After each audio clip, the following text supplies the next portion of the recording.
Behind me here is the brand new Arksen 85 long-range explorer yacht. And when I say long-range, I really mean it.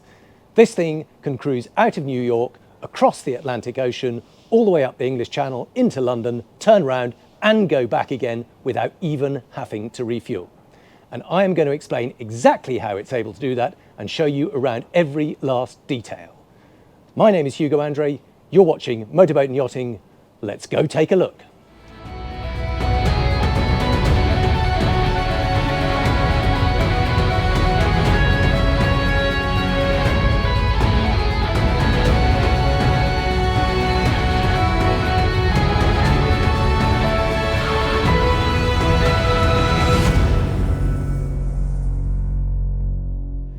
The reason this thing has such a long range comes down to a number of different factors. First up is the fact that it's built of aluminium, so it has lighter and has a lower displacement and is easier to push through the water. The other thing, of course, is the design. Now, this has been designed by Humphrey's Yacht Design. They have a long history of designing very fast ocean-crossing sailing yachts, and this uses some of those same principles. It has a very slender frontal area. It is a little bit beamier than some of the FPBs, for example, because it needs to have lots of internal volume too, so that you've got comfort on board, but it has a very flat stern end that helps it surf, that makes it more efficient. And of course, it has very clean running lines and a long waterline length. So they call it a fast displacement yacht. So it's capable of around about 14 knots flat out, but it's really designed to cruise at 8 to 9 knots very efficiently. And that's when you get that remarkable 7,000 nautical mile range. Now, the aluminium construction, below the waterline, it is 12 millimeters thick. That's really thick, thick enough to actually cope with ice flows and push its way through ice flows. It's not quite an icebreaker, but it's definitely capable of Arctic cruising. Above the waterline, it's 8 millimeters, and then the keel band itself is 20 millimeters thick. So it is really, really robust. You can see just what it looks like. Here are some of the scuppers that let the water drain from the deck, but look at all that welding around there. It's built at the White Yard on the Isle of Wight in Britain. It's 40% recycled aluminium. And again, one of the beauties of aluminium is at the end of life, it can all be recycled. So they have a strong eye on sustainability as well. Now here you can see that waterline length. Its beam is around 6.8 meters. But technically, it just fits under the 24-meter load line length. So it makes it much more usable for a captain. You don't have to have full commercial specification, although in terms of the actual class, it is built to commercial spec rules. Now, bathing platform at the stern. It's not really a bathing platform, it's more of an access. You can see there is access to the engine room through there, but we're going to go on board and take a look and lead you through the boat from the inside out. Steps up to the cockpit. Now you can see distinct curvature on the deck here. That all just helps the water flow out through those scuppers. So if you're pushing through a big seas, any water that comes on board will run straight off. Now, really big aft deck. This is the tender, and like the rest of the ship, this is an aluminium hull. It is a Highfield 5-meter rib with a 100 horsepower Honda outboard engine on it. And you can see these booms here. They are what lift the boat on and off the platform. They've tried to keep everything as robust and simple as possible. So rather than having an electric or hydraulic crane that might fail, they've stuck with these simple booms that lift it out. They also have a second purpose, in that they swing out and you can have flopper stopper stabilizers on, so when you're at rest they will reduce the roll by about 60% without using any power alone. It does also have Humphrey electric fin stabilizers, and between them you've got a really super stable yacht, but without using the kind of power that you would if you relied purely on fins or gyro stabilizers, although you can in fact have a gyro stabilizer on these too, and the second yacht that is currently in build does have both gyro and fin stabilizers. Now we've got super thick glass all the way around here, 25 millimeter thick glass, and one of the reasons for that, obviously it has exceptional insulation values in terms of both thermal qualities and in terms of sound, but also It's designed to cope with being hit even by a freak wave. So it actually has positive stability. The whole boat could technically be knocked flat and it would still come back up and remain intact. So really heavy duty build. This is the anchor area. You can see we've got twin ultra anchors there. That's going to hold it firm in any kind of wind or storm. We've got a second boom system here to lift things on and off if you're just getting supplies in from the dock. We've got a lovely little dining area on deck forward. Ooh, we've got the spotlights on, so I'm not going to point the camera up. We'll carry on round the decks. It is a full walk around design and really tall sides here. The bulwarks got storage inside all of those. Plenty of space for water to run off. You've got these proper bollard style cleats all the way along. It is super, super robust. Now, believe it or not, this here is actually a wet bar. It looks like some vast technical space, but because everything has to survive wherever you are in the world, both in terms of salt and sun or freezing conditions, everything, because it's outside, it's built to take that. So inside, I don't know if I can open these. That is the gas locker, for instance. You've got a really solid. We've got a drinks fridge in there. There's even a little sink. First of all, take note just how solid that door is. We've got a little retainer lock on there, but all these doors are 100% weather tight. Down below, we've got full watertight doors, but they are super solid. Locks into place there. And then this is rather a nice trick. As you come into the yacht itself, it actually has a secondary door. It's hidden at the moment, but if I pop that little latch there and pull that across, that effectively creates a kind of airlock. So if you are in Arctic conditions or super hot and you've got the air conditioning on, people can come and go from the cockpit into the interior of the yacht without having to have a draft of cold air or letting out all the carefully chilled air inside. And when you come in, there is a day heads right here. That's obviously extremely handy just for coming in and out of the boat, but it also means that if you have been out in the storm and are soaking wet, you can come in here, take your foulies off. That will all drip down through the grating. And then on this side, so a full heated locker where you can hang up your gear. That will all drip dry. Here we've already got some of the life jackets on here, but what a perfect situation. You can come in, you can take your clothes off, pop them in there, and that will all drip dry and gradually with the heat dry itself completely. Now this door here, once we slide that open, that gives you access into the ship first. But let's just pop up the staircase. You can see there is an internal staircase up to the upper deck. Lovely detailing around here. We've got leather wrap. We've got this kind of fluted wooden surface. The interior is by design unlimited, and they wanted to have all the explorer yacht style robustness, but a very welcoming, comfortable interior. And it certainly feels that way. We've got lovely bit of sort of duck egg blue colouring around here, all this beautiful woodwork. This is a sort of upper galley wet bar arrangement. We've got a sink in there. We've got a coffee maker under there. I believe there are fridge drawers under here. And we've even got another little ice maker under there. But this is also where the main helm area is. You can see, well, we've got a chart laid out on here. This is in fact really a kind of family dinette. So when you are cruising, you can have your family alongside you here. This also converts into a bed. You can see that table drops down. And that's the idea of that is if you have got a captain on board and somebody else keeping watch at night, somebody can be having a bit of a rest while the captain is on duty and swap around without actually having to go all the way down to a cabin.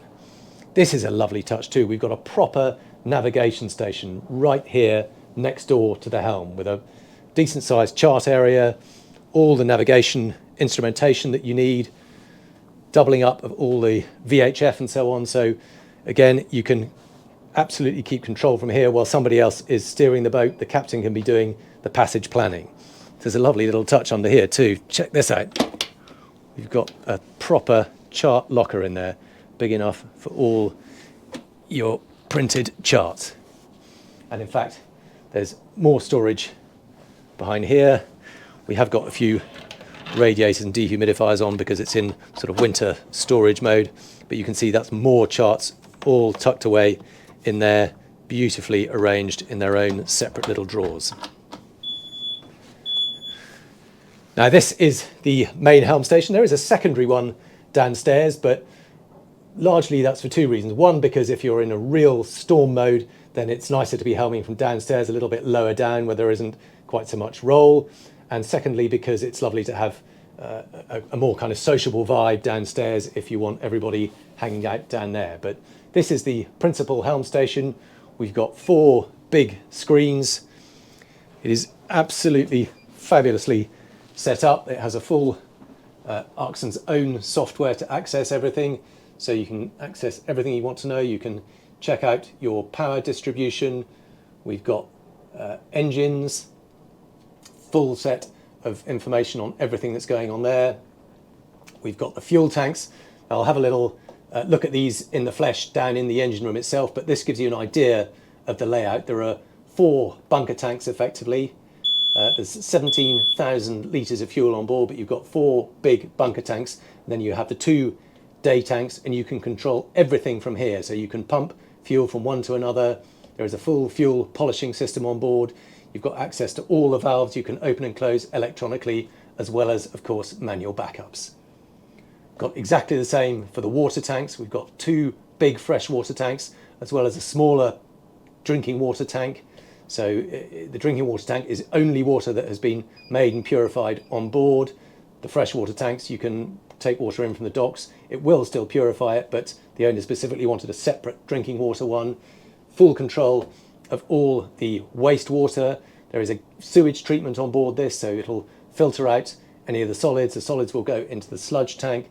The black water, the purified water can then be pumped overboard. There's a separate waste oil tank, and of course grey black water too.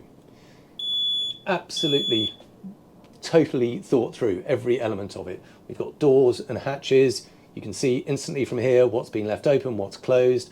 We've got all the interior and exterior lights again showing where everything is. So the captain has full overview of everything on board. Now, one of the other key things to notice is the visibility from up here. You've got 360 degrees of windows all the way around, so fantastic views out. There's pantograph style doors on both sides. There's one here. Look at these huge, lovely pantograph hinges. That means that it swings out and tucks away and doesn't get away in the way when you're moving along the side decks. Now, the owner has gone for one of those each side, so you've got ease of access. And then these wonderful captain's chairs. Seriously comfortable, supportive and solid. Now, the other thing I wanted to show you about this helm station that rather tickles me is the size of the steering wheel, because that, oh, sorry about the beeping, I'm not quite sure what that is. That is the steering wheel, that tiny little thing. It's much more in keeping with a commercial style ship. It's obviously all fly-by-wire, but you have very precise control through that alone. Now, for you and I, who might be used to more conventional helm stations, it looks a little bit strange and a bit dinky, but I'm told that it's much more precise. You've got very easy control, and of course you can apply full lock so much quicker than twirling around a conventional wheel. Throttles there. We've got a bow thruster here. You can have bow and stern. The owner of this one has just gone for a bow thruster and a full IMO commercial spec radar. So incredibly well thought through. There are the Humphrey electronic zero-speed fin stabilizers, wiper control. You get the picture. It has been fully spec'd for serious offshore cruising. Right, let's take a quick tour around the upper deck while we're here. There is a lot of the lovely dining station out the back here. It's fully sheltered by the overhang, but what a lovely spot to sit and enjoy your lunch. We've got full walk around decks on both sides. And again, simple things. The air intake for the engine room is right up here, as far up as possible, well away from the spray. Easy access life rafts that just drop straight off the side. There's no digging them out from underneath some locker. We've got twin external helm stations, one each side and one in the stern. I'll show you that in a minute, but I won't take the cover off, but you get the picture. There is a separate throttle and steering and thrusters under there. Full Portuguese bridge around the front. Again, what a fantastic spot to sit underway and enjoy the view forward. Whilst we're here, it's worth admiring these full solar arrays. So we've got a bunch of solar panels here, as well as up on here. You can see pretty much the full length of that hardtop up to the mast there is all solar panels, and they help charge the lithium-ion battery pack. So this has 40 kilowatt hours of lithium-ion batteries down below, which we'll see in a minute. There's the port helm station. There's another life raft there. These are the tracks for those booms. You can see how that swings out and that slides along the track there. So when it's in the flopper stopper position, you want them as far out as possible. And here is the stern helm station. Very handy when you're cruising around the Mediterranean to be able to look over the stern, because most of the berthing is stern too. But that's exactly what it looks like. There's the thruster, there's the throttles, there's the horn, and there is the depth gauge if you're in a depth gauge. So those are two of those, one each side and one at the stern. That ladder there is just access up onto that top deck for those if you want to get to the mast and all the radars and so on up there. Right, let's start moving down through the boat. So here we're now going back down to the main deck. Another thing I should have pointed out, when you come in and want to take off your wet clothing or take your soggy boots off, this is rather neat. This pops up and that swings out. You've got support there, and then you've got a lovely little seat where you can sit down, take your boots off in comfort, put them in the drying room before you come into the saloon. But a lovely little thoughtful touch. And then through into the saloon. Now, all these Arksen yachts are very much bespoke built, so you can tweak a lot of the interior in particular. So, and being aluminium, there's no sort of molds as such, so you can change some of the bulkheads and so on if you want to reconfigure the spaces, but the interior in particular is very much up for grabs. This has a rather lovely dinette on this side, and then a really well thought through galley over here. Now, for the size of the boat, this is a properly big galley. We've got fridge freezer here. There is more freezer space down below. Got an induction hob by the looks of things, it is, but all with these proper pan holders so that if you're in a bit of a rolling sea, they will all be locked into place. We've got a microwave up there, twin sinks on this side, a commercial spec dishwasher that'll do a complete load in just 8 minutes, coffee machine, massive bin storage. So keeping a bit of a control on your waste is really important when you're miles from home. You're going to need lots of storage for that, and of course plenty of supplies. And then move forward into the saloon area, and this is an absolutely fabulous spot. It's just so relaxing. You can see we've got blinds all the way around. It's the same upstairs. They're all electronically controlled. They just drop down. We've got, looks like Sonos speakers all around it. Fantastic, even bigger windows here, so magnificent view forward. And all of this can be tied down. So this coffee table, for example, is in seagoing mode, so it's secured to the floor. But when you're at anchor and somewhere calm, you can lift it up and move things around.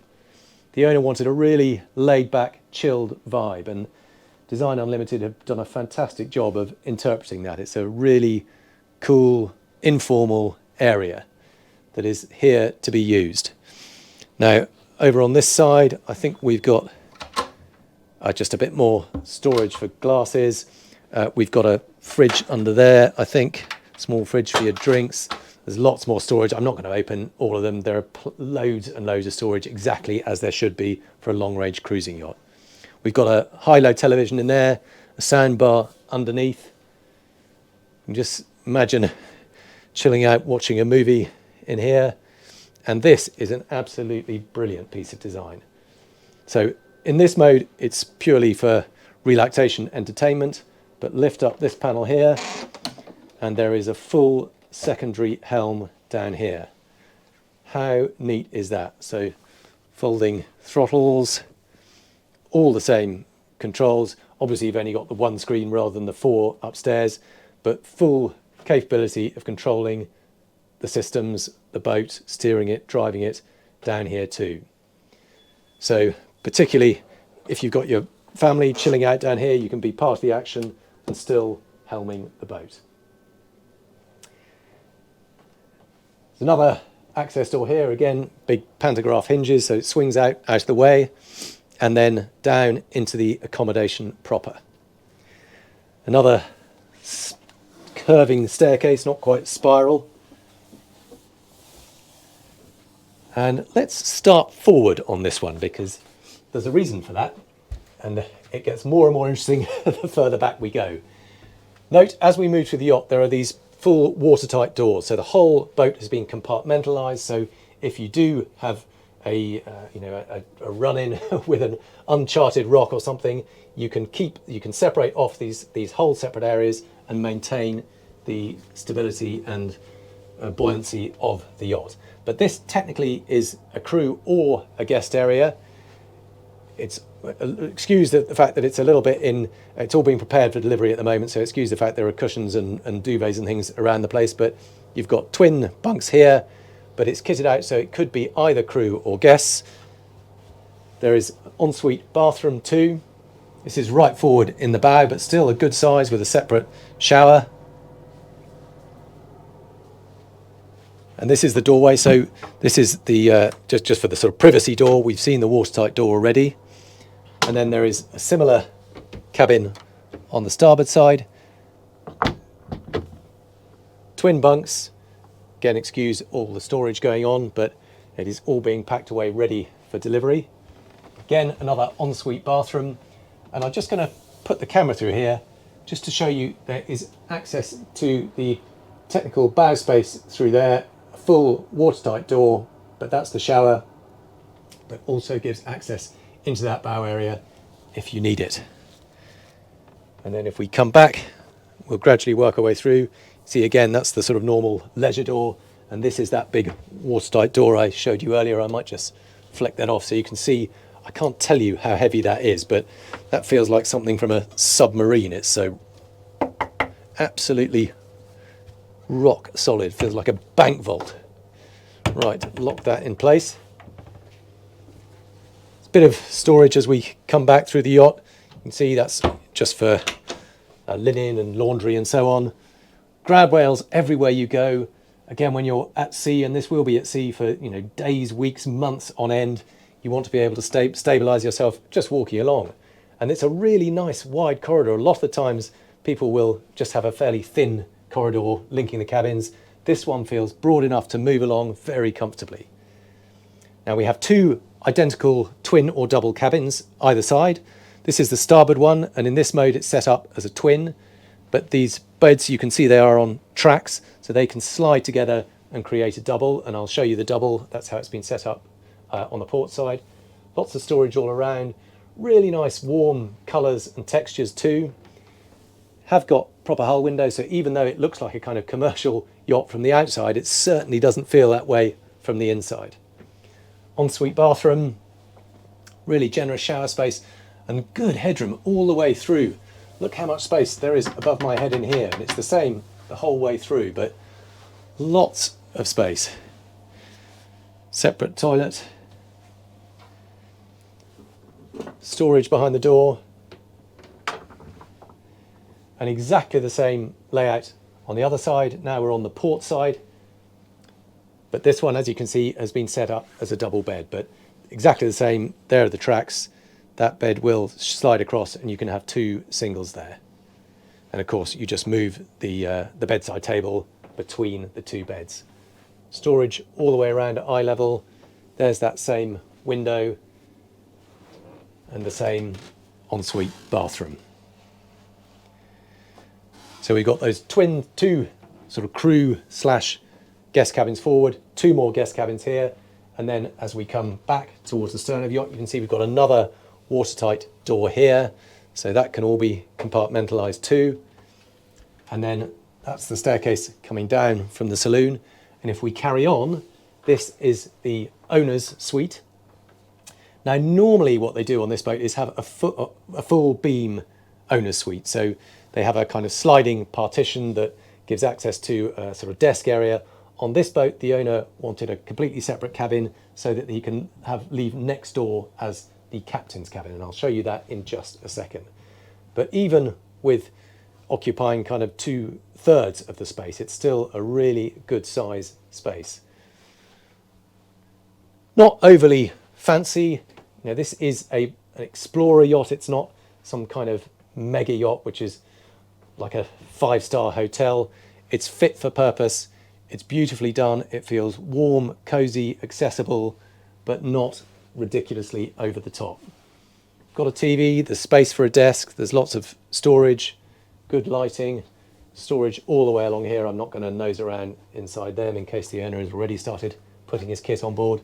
And then ensuite bathroom, there's a pocket door in here if you want to close it off. I think that's locked into, so I can see it's locked into place down there, but that's a pocket door that slides across. Even here, there's very nice little thin storage. Oh, I might have to just change hands to do that. But you can see really clever slide out storage for toiletries and things. There's another one of those down there. Beautifully styled. Even this mirror looks rather lovely, and check this out. Beautiful shower room / steam room. Teak benches all the way round. But again, not overly fussy, easy to look after. It's not layered in marble that adds unnecessary weight and hassle and just is a nightmare to keep clean. It's just a practical, well-designed, well-thought-through cruising yacht. And then if we come back through here, I mentioned that partition to make space for the captain's cabin. And you've got to say, lucky old captain, because this is a really decent cabin too. We've got the blind down at the moment, but there is a hull window there. There's a slightly smaller double bed or a very generous single, depending how you look at it. Storage under the bed, make the most of the space. More storage on this side. They've got their own ensuite bathroom too. Space for books, particularly handy if you're the captain. You need loads of manuals and cruising guides and so on. Ensuite bathroom, separate shower, and direct access into the technical spaces. And this is where it starts to get really interesting. So let's see if I can open this up. That is another watertight door, of course. Now this is the battery space. And battery technology has actually moved rather faster than some of the ship's regulations. So this is a full lithium-ion battery pack.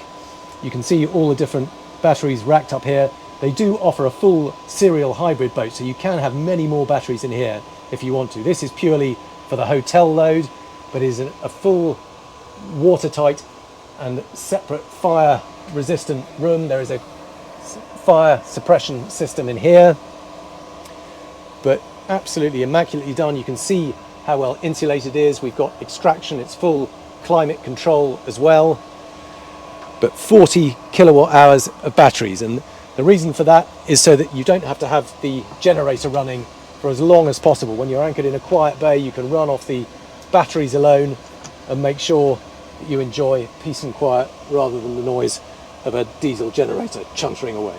Now, a secondary watertight door here. I told you this is a proper belt and braces job. And then into the engine room proper. And just look at this space. If you're working on a yacht or running your own yacht, this is the kind of engine room you should really aspire to. Checker plate flooring all the way around, access around the engines, we'll see those in a minute. Here are the twin Kohler generators, so you've got full backup. Everything is about redundancy and doubling up. This is the water making system, so you can make all your own water on board, desalinate it, have it beautifully pure, We've got fuel systems. So this is the starboard day tank. You see this has its own individual small fuel filters, but there's a much larger system to purify the fuel before it even gets to the day tank. So it's twin 500-litre day tanks. Here are the chiller units for the air conditioning system. So full domestic climate control. And here are the engines. They are twin Scania 350 horsepower, heavy duty cycle engines. They run at just 1800 RPM. They're on V drives. You can see the shaft coming out there and reversing back under. So very low revving, very efficient. At 9 knots with both these engines running, it can consuming just 25 litres per hour. That is phenomenal for a boat of this size. So it's a 85-foot boat weighing 90 tons, and it's consuming just 25 litres of fuel per hour in total. Halyard exhaust system. Insulation and noise suppression was a really key part of this boat. So it's massive insulation all the way around to keep things as quiet as possible. Now here are the raw water inlets, sea chests almost. Again, this thing is built for redundancy, so just one of these alone can provide all the cooling water necessary to keep these engines running. So you have one open at any one time, so that if you suck up any kind of blockage, you can close that off, open the other one, and it can run just as well on either one whilst you sort out the blockage. All manual valves, you can get to everything. Exactly the same with the steering, which we'll see in a minute. There is full manual override for everything if you need it. This is the sewage treatment plant. So it purifies all the water. The solids get stored in a separate holding tank and can be discharged either in dock or when you're miles out in the middle of the ocean. The water itself is purified and pumped overboard. There's the oily water tank, so you're not putting any pollutants into the water. The hydraulic power unit. And here is more of that fuel system. You can see here are the main filters all doubled up, so you can clear one and use the other whilst it's going. Just look at the pipework here. It's all perfectly marked, full manual control of all the valves. There's the secondary smaller fuel filters for the day tank. Absolutely immaculate. Standing headroom most of the way around, perfect lighting, and then through into the lazarette. Keep on going. That's another one of these great big watertight doors. It feels like I'm going into the inner vaults of the Bank of England every time I open one of these. And then into the lazarette. Now just check this out. Lazarettes tend to be sort of little storage cubby holes. This is an entire room. I'm just going to close that door behind me. Don't want to leave that one open by mistake. Got the laundry over here. Again, commercial spec laundry. We've got freezer space down here. We've got dive bottles over there. We've got a diving compressor over in that corner. These are the steering controls. So we've got the hydraulic tank. Again, manual valves for absolutely everything. If it comes down to it, you can physically insert a tiller and manually steer the boat. But all backup systems, and then a full workbench here with a sink. So you've got a proper installed drill, vise, tools, everything. Extraction fan to keep things as cool and clean as possible.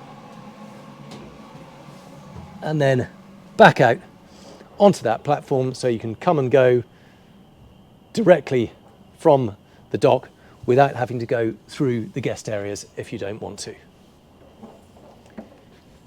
So here we are back on the cockpit, and why don't we finish up here? Now then, pricing, that's a bit of a moot point. They're still working on exactly what that is, but indications from what I've seen and from what we knew when it was in design process, it sounds like it's going to be not far off double figures. So It's going to be somewhere, at a guess, somewhere between 8 and 10 million, but they haven't finalised that, and there's no point trying to suggest that I know exactly what it is, but somewhere in that ballpark sounds about right. But having seen what you get for your money, the thought that has gone into it, the design that has gone into it, and the ability it gives you to cruise anywhere in the world, knowing that the ship is capable of taking it, is arguably priceless. And I have very much enjoyed looking around it. I hope you've enjoyed seeing it. Do please let me know what you make of it in the comments. And trust me, as soon as we are able to sea trial it, we will be out on this boat doing just that and bringing you the full video. Thank you for watching. I'll see you on the next one.